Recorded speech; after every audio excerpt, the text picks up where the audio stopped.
So again, welcome. My name is Precious Robinson. I'm a program director at the UCLA Career Center. My particular area is graduate and professional school planning.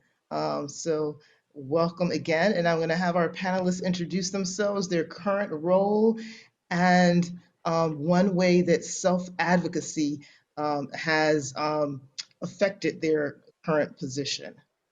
So an introduction, a brief introduction, and one way that self-advocacy has affected you in your current position.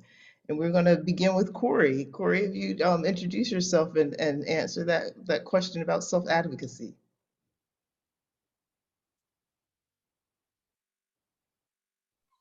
Absolutely.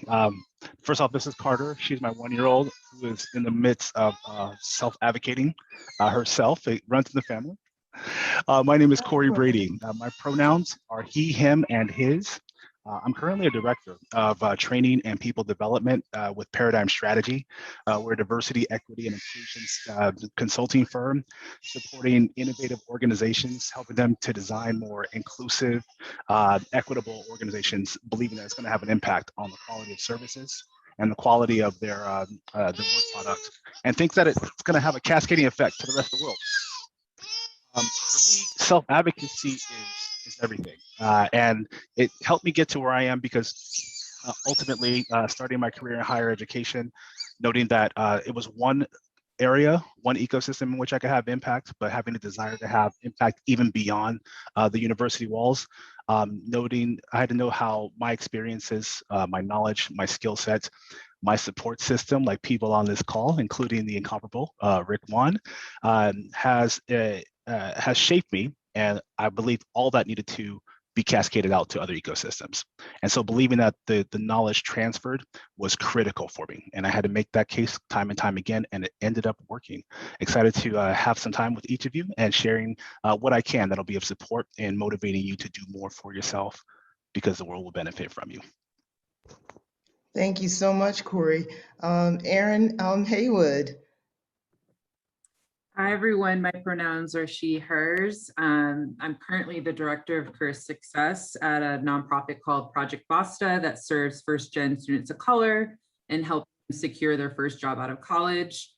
And fun fact, I used to work with the Career Center a couple of years ago as a career counselor. So hello to my career Bruin family.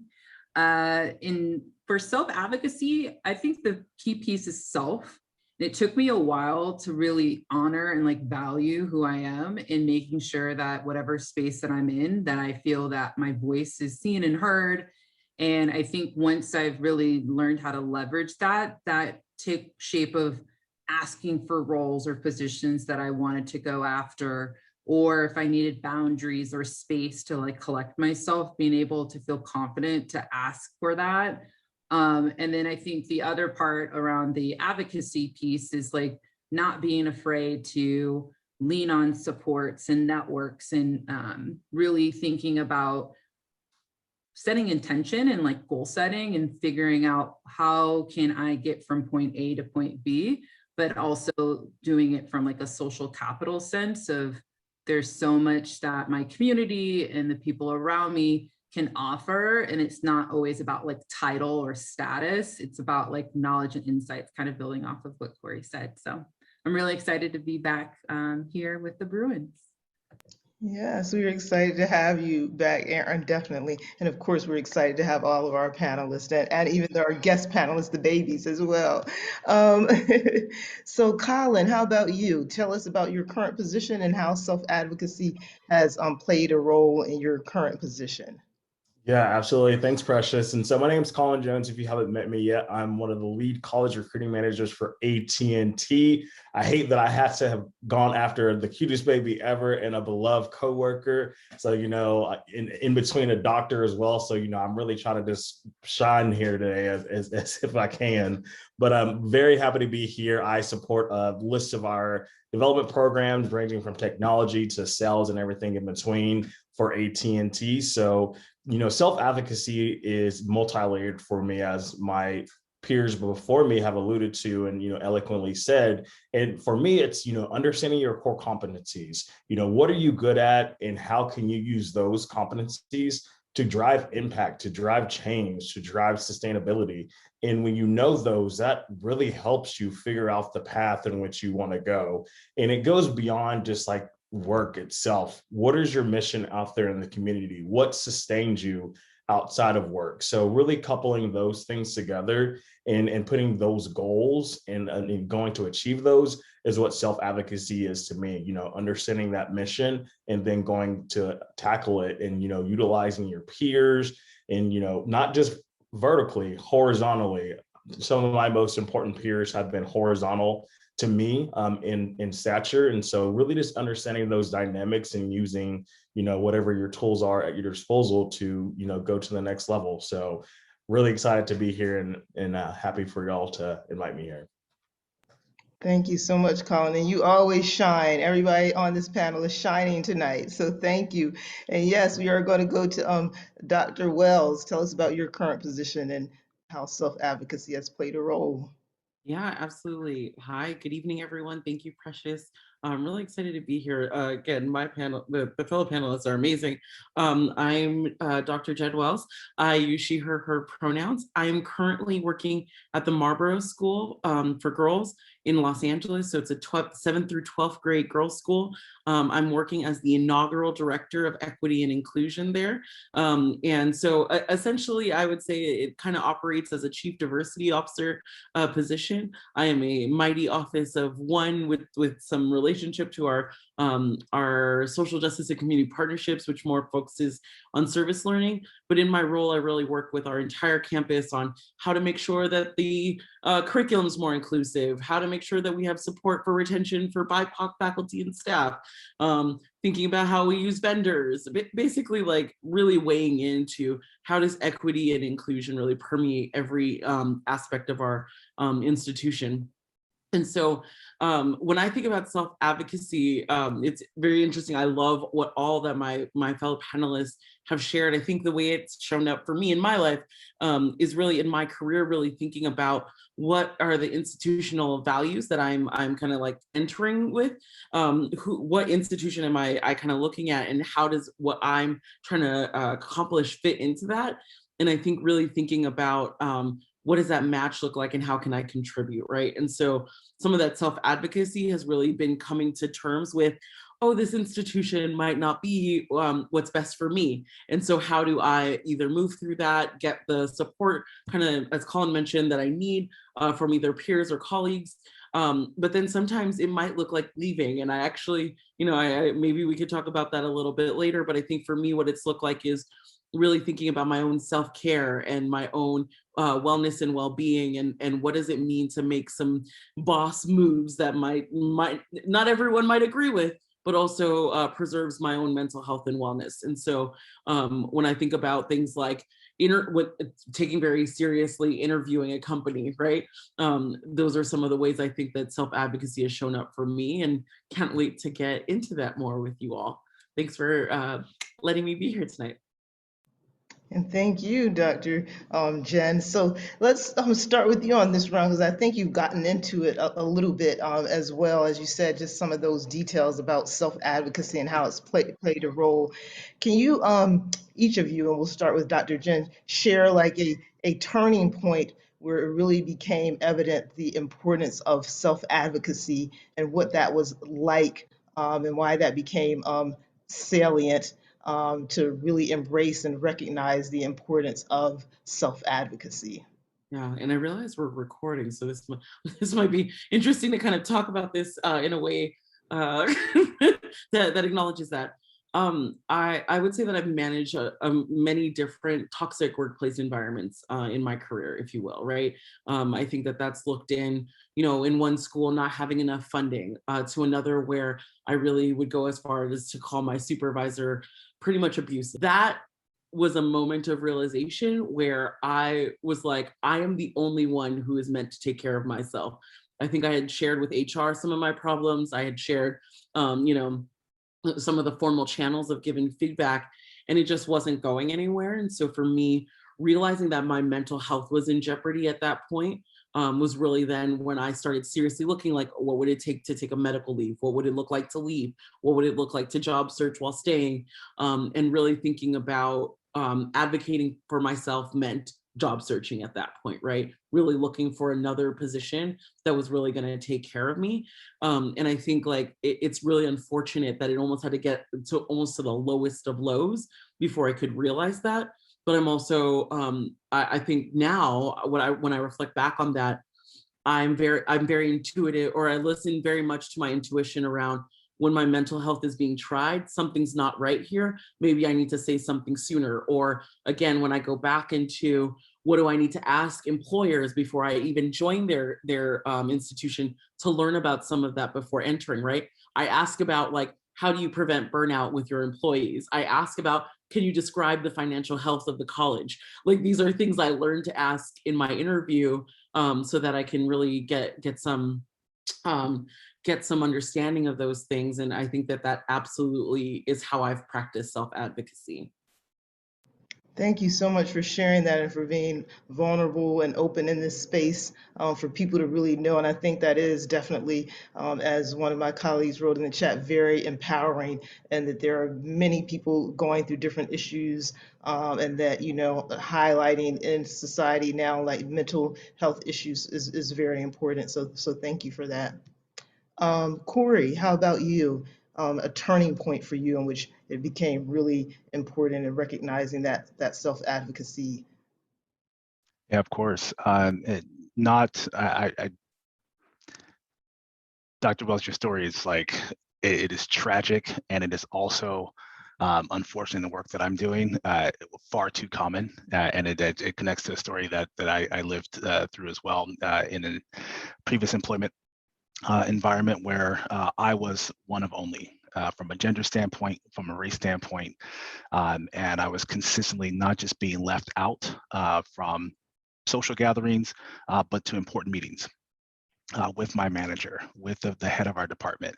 And it was one of those points where I had a bunch of life situations going on in the wings as well, where we were incredibly dependent upon my income to come from an environment where I didn't feel nearly connected or had a sense of belonging at all.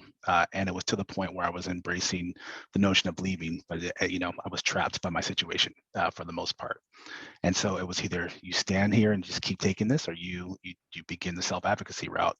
And quite frankly, you know, just taking it wasn't something that I was going to let happen, given all that I had on the line from a family standpoint. So I began to push back. I began to seek additional help, additional support outside of my particular office. In addition to talking to some mentors that I've been working with in that area, really just trying to build bridges and connections across the organization, just so I had a network of people that I could begin to connect with. Because socially, as human beings, is something that's so pivotal to us. We should be prioritizing that. And I love what Dr. Wells is lifting up, asking those questions, because the whole notion of self-advocacy, care, sustainability, all those things that should be a priority to each of us, especially if we're going into a role or into the type of work that we really care about. The biggest thing we can do is ensure that we perform sustainably. So once I began to do that self-advocacy and prioritize that in my work, people weren't pushing me away because I was already distant from them. So I didn't actually lose much there, but I began to ultimately have conversations with folks who had connections to people who were higher in the organization to begin to help me shift what we coined as this PR problem I had, because people didn't know me or trust me, or, you know, all that language is happening. And so once that happened, we also had a shift in leadership that was an enabler for all of that. I got a chance to advocate for the skills that I knew I was bringing to the table, my skills of connecting with people, and parts of my identity. As we had a client come on, and it's a really high profile client with a lot of professional athletes involved, some of whom I known because of my high school, and, you know, folks were playing professionally in this area. And I advocated to let me run with this opportunity.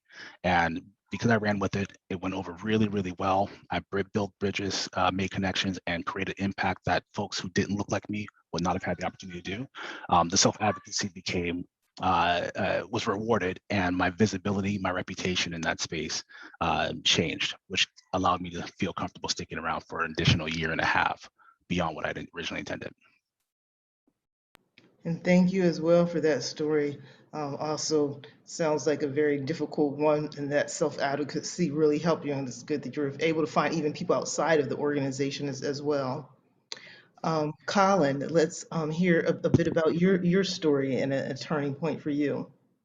Yeah, so I mean, Dr. Wells and Courri had so many great points there. And, kudos to Dr. Wells talking about mental health, which we're all going through a lot of things right now. And it's Mental Health Awareness Month. So, thank God for that. But, it's really important to make sure that you're listening to your intuition because, your intuition is telling you, hey, I'm burned out.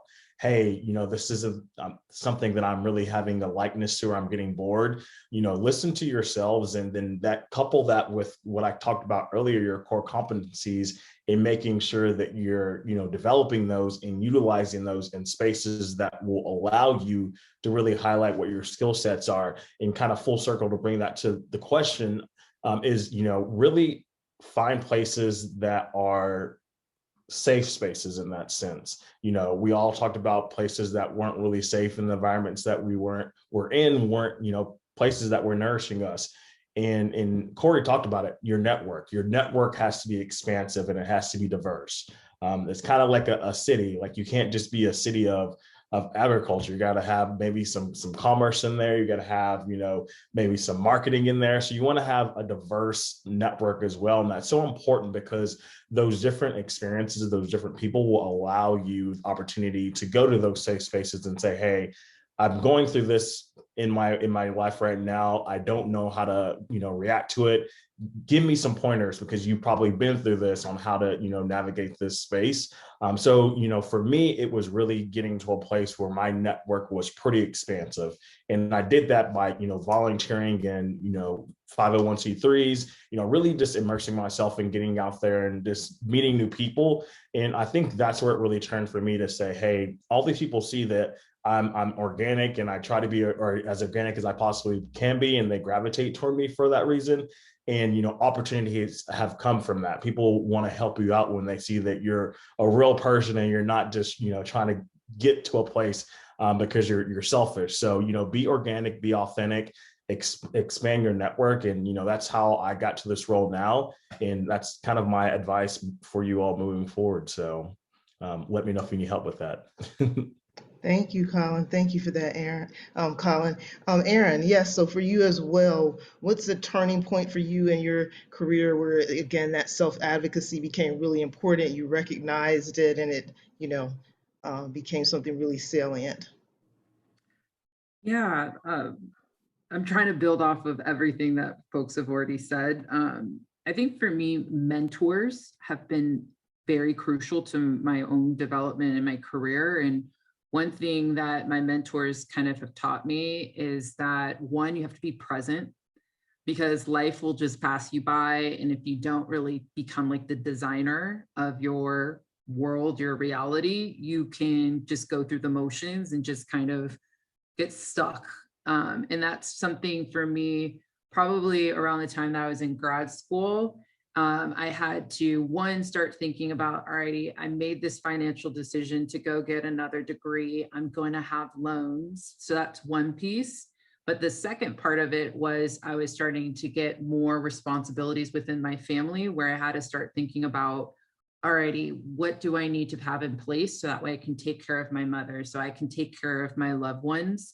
And so I started to think more broadly outside of my career and started thinking about, how am I showing up not only for my family, my community, but where am I kind of standing on the shoulders of folks that have come before me, and where we need to continue to advocate for the things that I know needs to change. But at the same time, like, being first gen also comes with the responsibility of being the first or being the change agents. And so I think the shift for me was around the time where I was like, I am a person of purpose, in that my purpose goes wherever I go with my career, versus like my career is how I enact my purpose.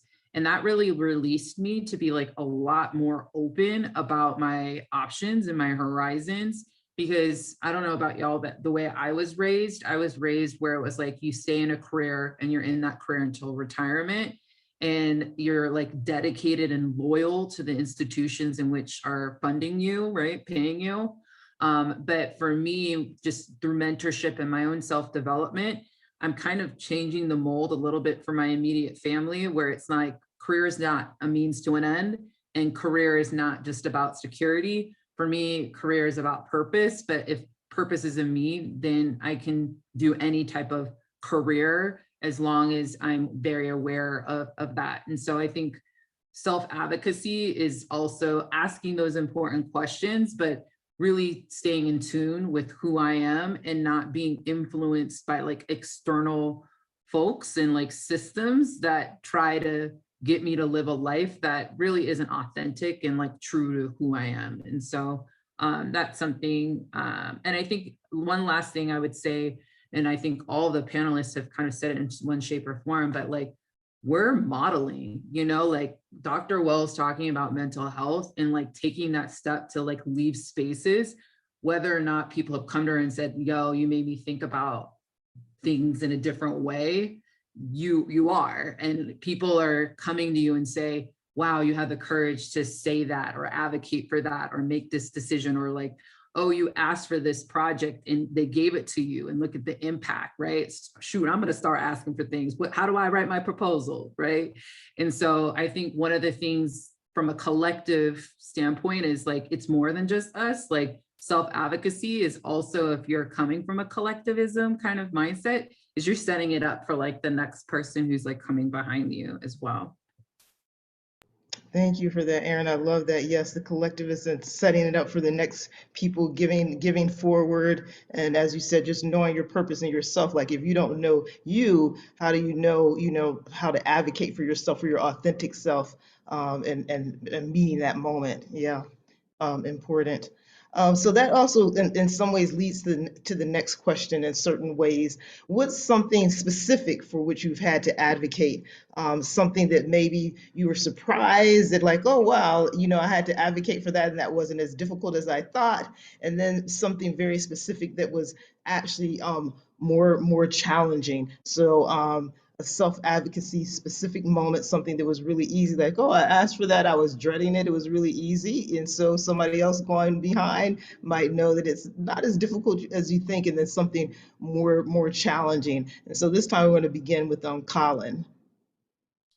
Awesome. Thank you, Precious. So, every time I have like a speech in front of a leadership, I always get anxious. I always get, really just paranoid about, hey, am I going to say something crazy, or am I going to do the right things?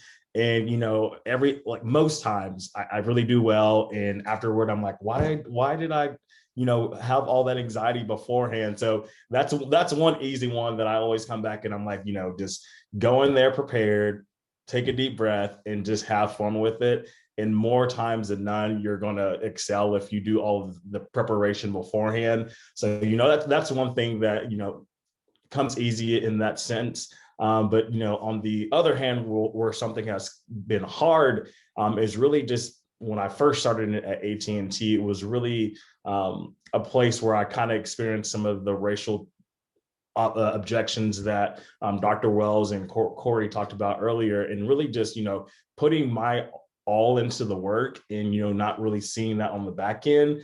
I had to navigate, and when I talked about finding those safe spaces, I had to find people that were living similar experiences and going through the similar instances like I was, and figuring out how to navigate that. And so obviously I've been able to navigate it because I've expanded my network. So that's an easy one and a hard one that I've had to navigate around. Yes, and then how about for you as well, Erin, and an easy one and a more difficult one? I'll start with easy and then a recent hard one.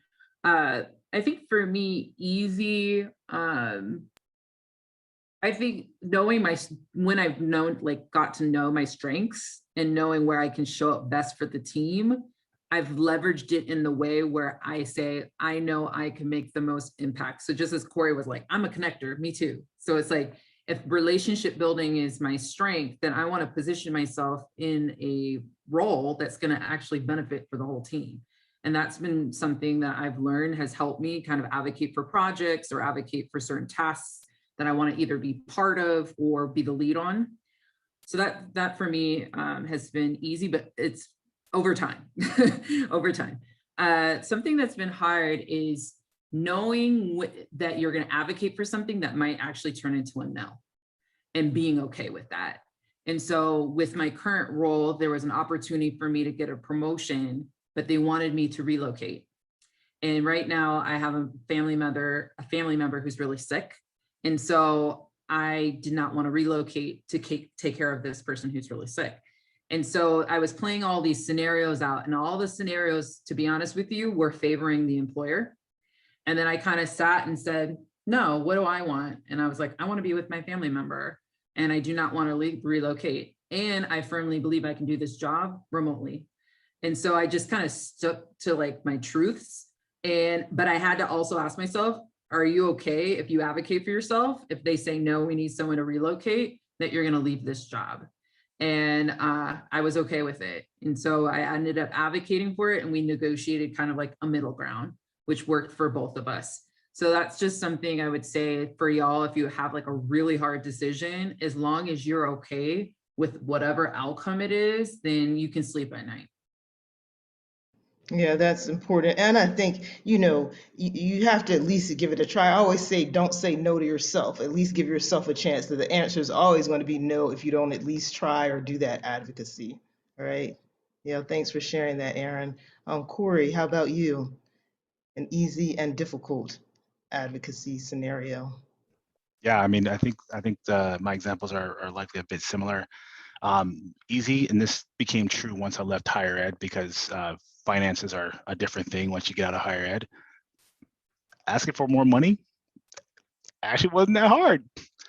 Listen, I was first gen college student. I was happy to get a check, knowing it was coming consistently, and the idea of rocking the boat or upsetting the people who are giving me dollars and that led to my my health and well-being and sustainability made me nervous at first. And then once I left higher ed and I saw that there were people who were doing half the work and getting paid more than I, going back to what Erin's saying and mentioned, and artfully, right, knowing your worth and using that as a mechanism to motivate you to step up and take care of yourself or advocate for yourself, knowing the answer may be no at times, but you deserve the opportunity to ask and see what you can get. Absolutely do that. So asking for a raise actually wasn't hard, knowing that I had a value proposition that I was able to bring to the organization, articulate that. The harder thing was in a different job, asking for flexibility, right, in the work, because there are duties and responsibilities that I have as a caretaker. Actually, in my current place, I'm one of a handful of caretakers. Having the most children, especially in this pandemic times, flexibility is important, but it wasn't always seen that way, right? And so asking for to be an opportunity to flex your hours without being perceived as slacking, right, without being losing trust, was a hard thing to advocate for. I knew I needed it in order for me to be able to perform and to be able to do so at a sustainable pace.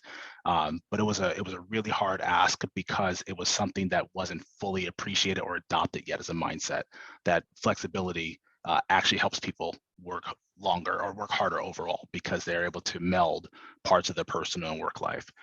So asking for that was a bit tougher, and the pandemic actually facilitated that reality for a number of organizations, that flexibility is in fact the name of the game. And to the extent you offer that nowadays, then you're likely to get more talent from around the globe. You're able to get more people who are able to bring their lives and all that together, and they have the opportunity to bring their full selves to the work they do. So it was hard. Now it's a much easier, but it took a global pandemic. Yeah, it's unfortunate it took a global pandemic to accelerate that, but it's good to see people are seeing that flexibility. I mean, I'm definitely hearing as well that, like, knowing your value proposition and your worth. I mean, definitely at the Career Center, we definitely have students that are looking to, navigate and negotiate, rather that's for a higher salary or a scholarship for grad school. But again, it is knowing their worth, and then also knowing the landscape and having that information. Dr. Jenn, how about for you, a specific easy and difficult?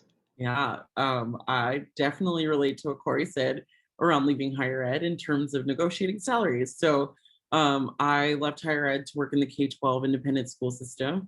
Upon getting the job offer for my job, I knew the offer was already coming in $30K higher than like other schools, if you will, for the position. And I had no idea what my life would look like in independent schools. And so I was like, I want to negotiate, but I also don't, I don't know what the confidence to come from was. And so what I did was I actually asked for an increase, because I always promised myself I was always going to ask for an increase no matter what. And I did that saying upon the completion of my doctorate, because that's what felt comfortable, right? Like I'll accept the job offer as is, because I have no idea if it's going to work for me, if it's going to work for you. And then I asked for it and so now I'm about to complete my doctorate, and it is working well, and I'm loving working in my job. And so that increase comes in, and I will be like, I was flabbergasted by how easy it was when my boss was like, I believe in women and I believe women should advocate for themselves. And absolutely, I can't do this, but I can do this, right? And it was such an easy conversation. And again, I think Courri's right. Like, there was the value of making sure that women and Black women and people who do DEI work are paid what they're worth. But there was also this idea of asking, even though I wasn't sure, right? I could have also been like, well, I don't know, maybe I'll just not ask for anything. So I found what was closest to what I felt comfortable asking for, and got there, right? When it comes to something more difficult, I really appreciate what Erin said about being prepared for the no. This is less about self-advocacy, but for me, I've worked in many women's colleges. And at the time, the women's colleges were grappling with how to include transgender and non-binary students in their enrollment, right? And so I knew that by advocating for more gender inclusion, that was essentially going to be something that shook the foundation of these colleges, right? And not only the foundation as it was like the institution, but the alumni who give money, right? Like all of those folks were deeply committed to a women's college and might not have had the tools, I guess, to like understand what did it mean to have gender inclusion in these spaces. And so for me, when I was advocating for things like better better processes for changing names, better practices with pronouns, making sure dead names weren't on paperwork, all of these things, I think I was getting a lot of different pushback, and it was because folks didn't know what they could push. And so I will say, and again, I've appreciated a lot of what my colleagues have talked about in terms of when you do face difficulty. For me, it kind of went, we talked about the importance of working with colleagues and having a network. I started partnering with people. And so I knew no one was gonna mess with me if I I trained the student leaders to all practice using pronouns. I train the faculty and staff on how to make sure dead names weren't on their list.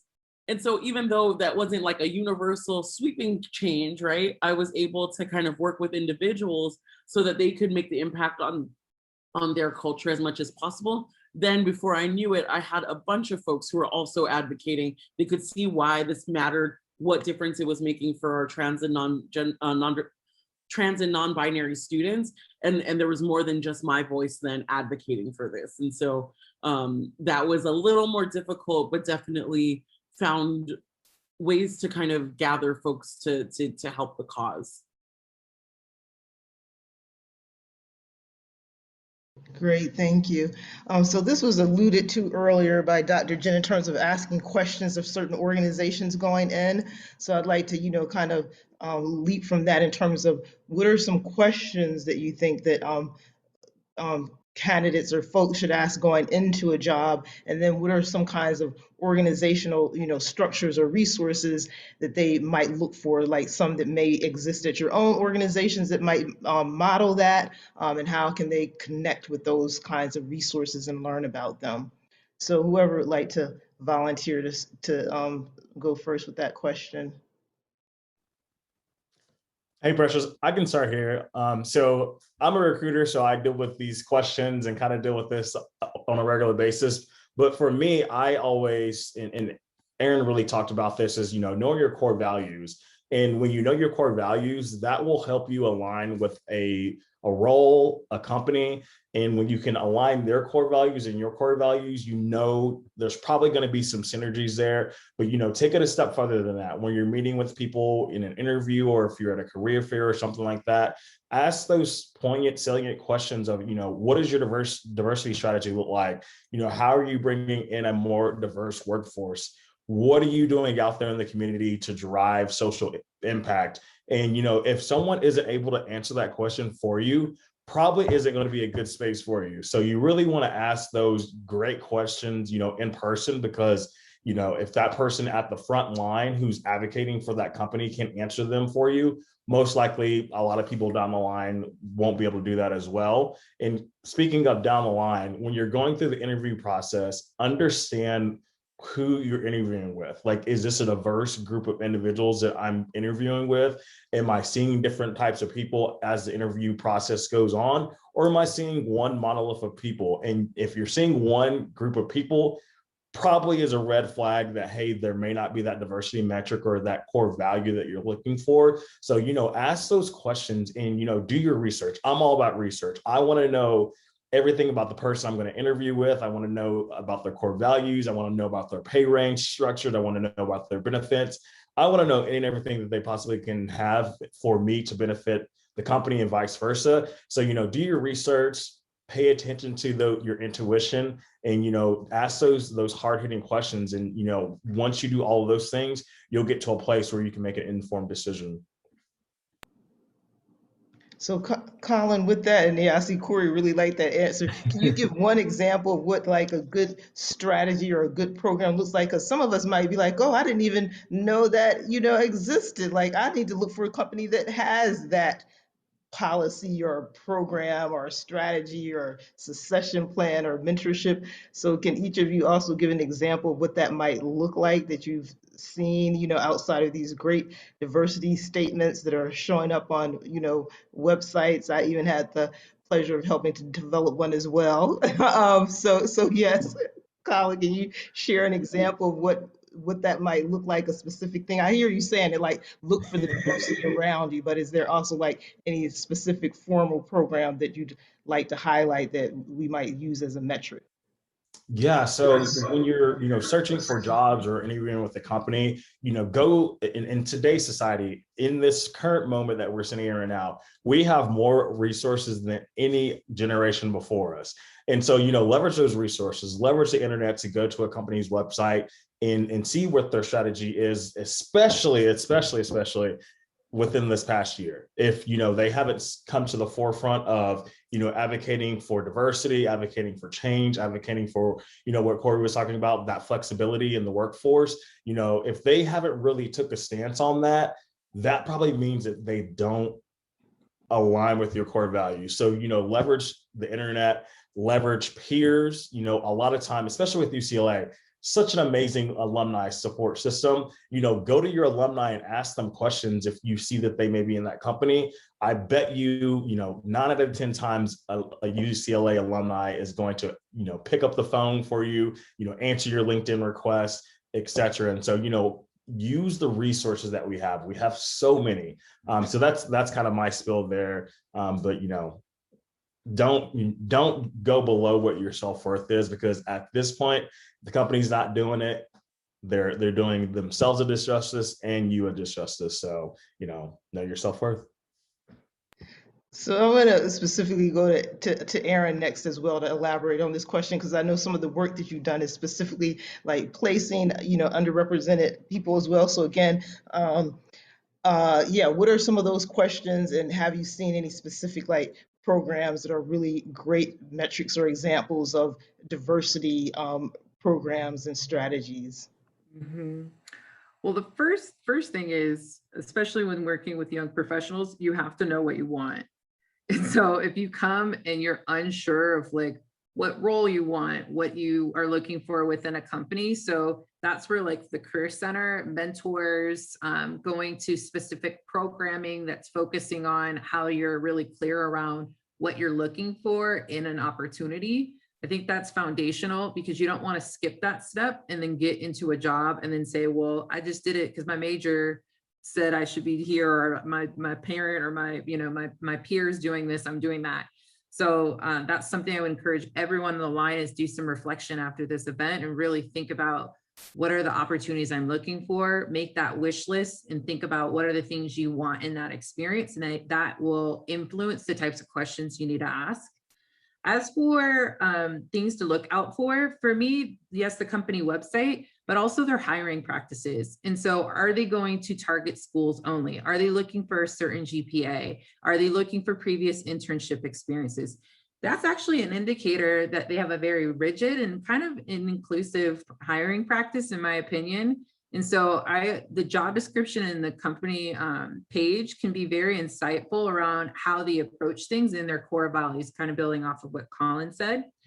As for things to look out for, definitely around the culture bucket, there's ERGs or affinity groups.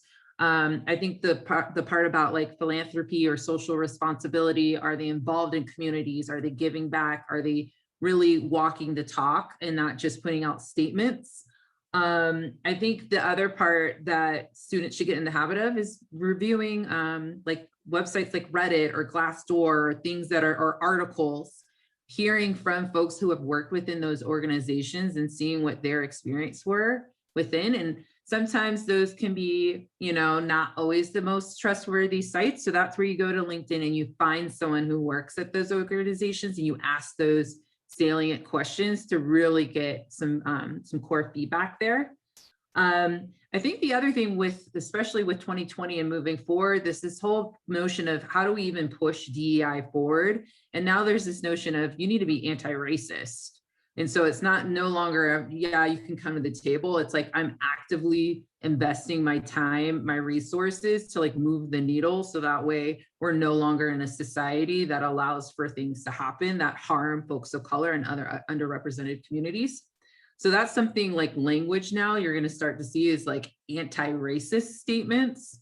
And so that's something that for me, I'm like, okay, they're using that language. They're really trying to stay kind of in tune with what's actually happening and what folks are looking for.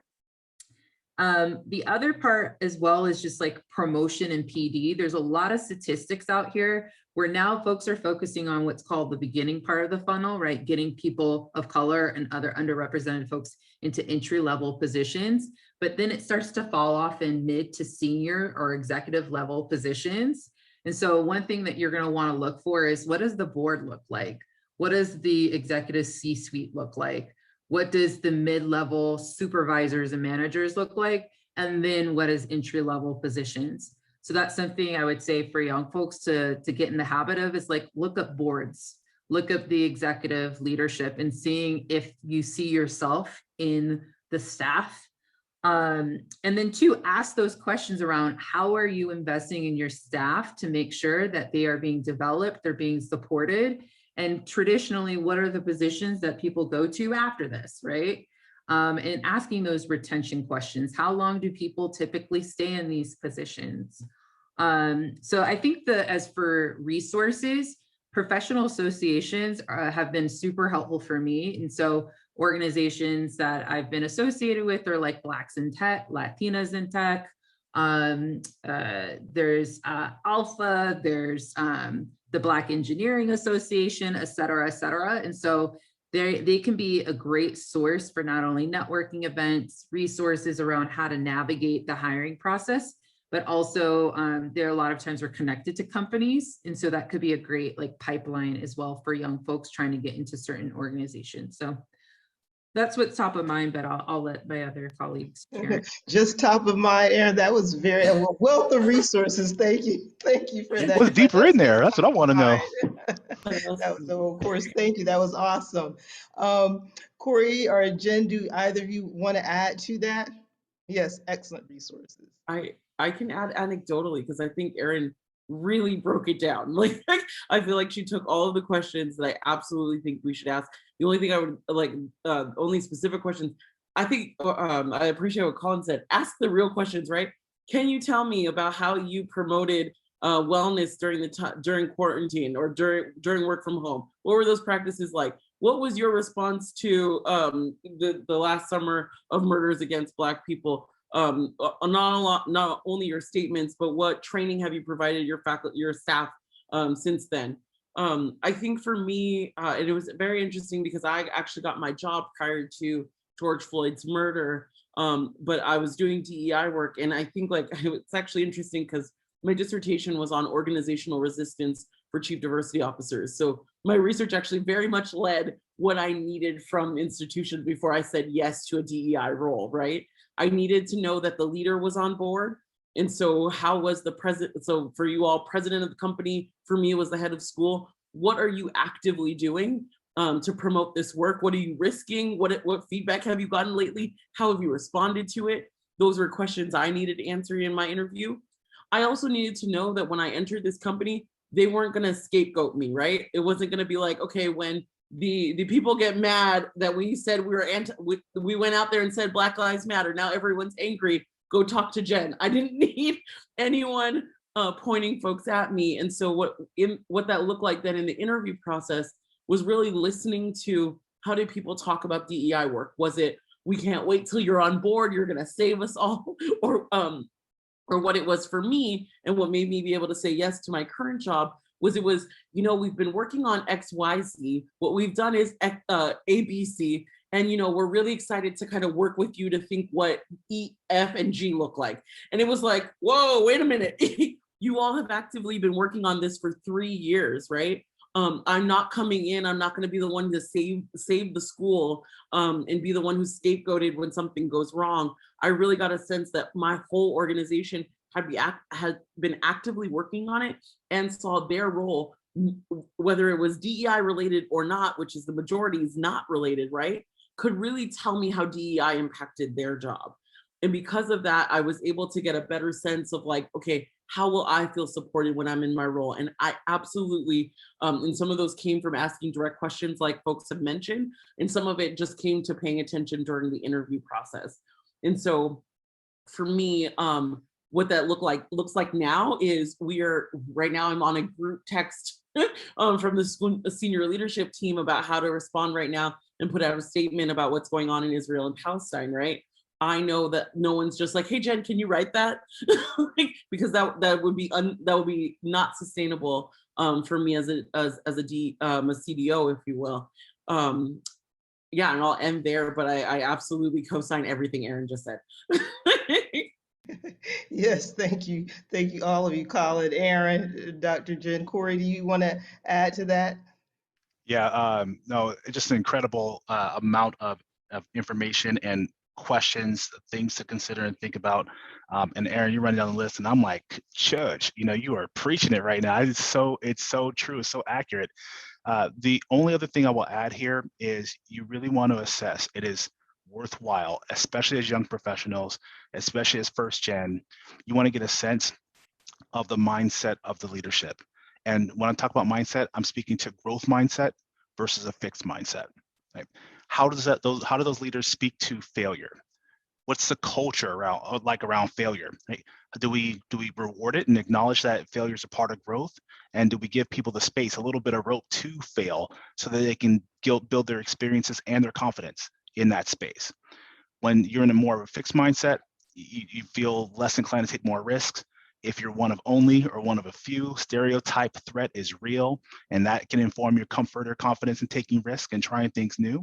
And that can put you at a disadvantage from getting expanded opportunities rising up in an organization. So I love to encourage people to ask questions around how does the culture support or address or talk about failure? How do we look at that? Feedback. How do people give feedback? Not just when, but what types and how is it received? Finally, in the spirit of feedback, I love to ask for people who might look like me or people who might be considered quote unquote underrepresented.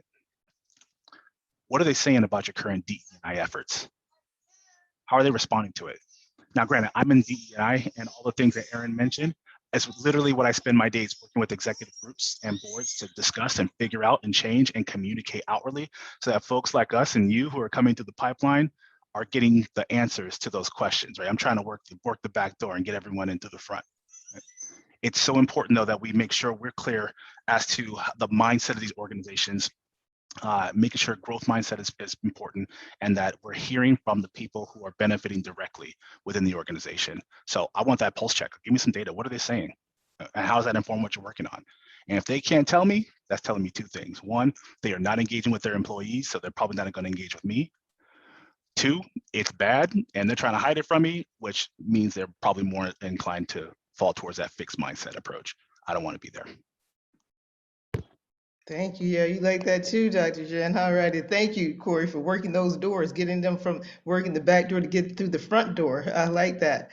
So I have one more general question for the panel, and then we'll probably have time for one or two questions from the chat if anybody has them. And then, of course, we'll have the breakout time so that our audience members, our participants, can have their inquiries posed in those breakout rooms as well.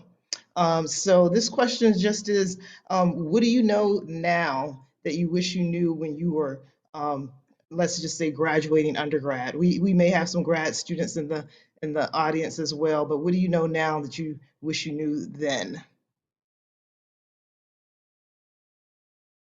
So yeah, there were definitely a lot of great resources when I was going through undergrad, but I wish I had a panel like this to inform me back then. But it's a journey. So, for all of our students as well, a lot of students feel like they're behind. It's definitely a journey. So you have like a wealth of information and resources at UCLA and just right here in this moment in this panel. So thank you for being here. Does someone want to volunteer to go first? Hey, Precious. I'll start us off. So I think it was Dr. Wells who talked about it firstly, but how to negotiate salary. I wish I would have known that at the beginning of my career because it's so important because once you start behind, a lot of times it takes an act of Congress to get you ahead or get you back to where you want to be, or you're always going to be behind. So, you always be aware of, how to do your research to prepare yourself to go in there and to, have all the bullet points to say, hey, and never tell a recruiter, this is coming from me. So if I know it's recorded, never tell a recruiter a certain number, give them a range. It's kind of like a car salesman. You don't want to give them a certain number because they're going to fixate on that number and they're not going to go off of it. A lot of times what you want to do is, ask them, hey, what range do you have, or what can you within your budgetary restrictions provide for this role? So, give them a range if they're not going to come forth with that information. But I wish I would have known that, especially for the women population here. I forget the percentage, but it's exponentially, more that women do not negotiate their salaries versus men. And, we got to get to a place where women are comfortable in that space to do that. And, I'm here to help in any capacity that I can. But, that's something that I wish I would have known firstly versus now. Thank you. What do you know now that you wish you knew then and when you were graduating or as a young professional? I'm happy to hop in here if I can really quickly. I just want to highlight what Colin said. Legally in California, most companies have to disclose the range for the salary, so don't be afraid to ask. And if they ever try to ask you, well, what are you currently making? That is now illegal, fairly recent. So you should know that. I don't want, if you're trying to up your game coming out of university, don't let them try to anchor you towards what you were making, doing like work study or something like that. That's just wrong. Legally, they can't ask you. So I want to highlight that. The one thing I'll tell you, I wish I'd known. One thing I wish I had known, honestly, is that imposter syndrome is real, wherever you just feel like you don't necessarily belong in that space, or you're doubting that. A lot of people out there don't have it together. They don't know what they're doing either. They're just better at faking it, right? And when you're one of only, it's easier to believe that you don't belong there. But there's a lot of people who have those same issues. And I've been supporting leaders for quite a while. And when I'm supporting them behind scenes, even present day, the fears and the concerns they have are the ones that I've had too. We are in it together. So you're not alone. Thank you. We're in it together. And yes, thanks for the reminder about those recent changes in the law about salary ranges and disclosing your past salary. Erin or Dr. Wells? I was gonna weigh in. So I don't know if this was not something I didn't know, but maybe I didn't understand the importance of and the strategy that I might have been able to use around it, which is the importance of mentorship, and I would even say sponsorship, right? And so Rick Wine actually is on the call, who was one of my mentors while I was in undergrad, really mentored me through my graduate studies process. And at the time, it was really great. I had someone to talk to. He would talk to me about things, but I don't think I understood what cultivating mentors really look like. and also what it meant to like get many different kinds of mentors on different areas of things, right? So for example, as a woman of color, it's very important that I have women of color mentors in my sphere, right? Who are able to tell me kind of what they navigated, what things to look for, what to be aware of. But I also found really great mentors who are white men or other men, right? Who are able to kind of tell me, Jen, don't let them get away with that. They wouldn't treat everyone like that, or you should absolutely have the audacity to ask for XYZ, right? And those of you who are not familiar with what sponsorship looks like as something separate than mentorship, is really those folks who speak good of your name when in rooms that you are not in, right? And so when I think about all of the folks who throughout my many jobs, I would go and my friend would call it his world tour. When I started on a college campus in terms of what I asked for, I would meet with all of the different leaders at different in different offices and different things, and really understand their jobs, talk to them about what I was working on. And what that developed was sponsors, people who are willing to be like, oh, I have this opportunity. You know who would be really great at that? Jed Wells would be, right? And really understanding how that might be different than someone who's having like active conversations with me about my career journey. Being able to build a network of that. I've heard also folks phrase it as like, build your own board of trustees, right? Who's on your board of trustees? Who are you talking to about your career development, about your finances, about how to develop, Erin mentioned professional associations. I absolutely have adored the professional associations I've been involved with and have found like mentors nationally who are willing to invest in me simply because we have a shared background or a similar interests, or we got a drink at the bar at a conference.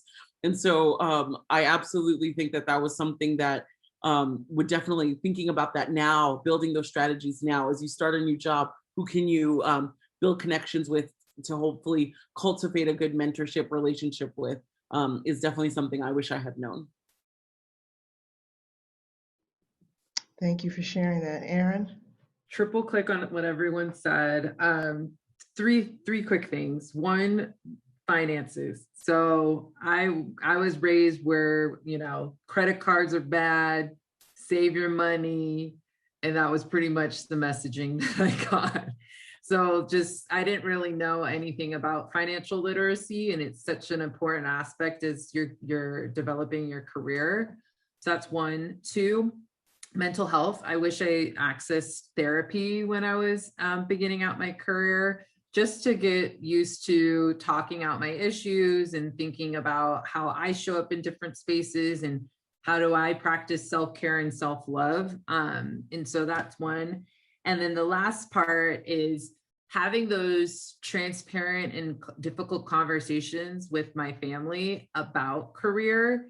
I think when I was younger, I kind of just wanted to make people proud, and I had a lot of expectations that was somewhat put on me, but I put a lot on myself, but I didn't ask the why, and I didn't probe. And it wasn't until I got older where I was like, Mom, why did you choose this career? Or like, what did great grandma do for this? And it just kind of built like a legacy map of like how my upbringing is kind of like a reflection of like societal and like familiar trends and cycles.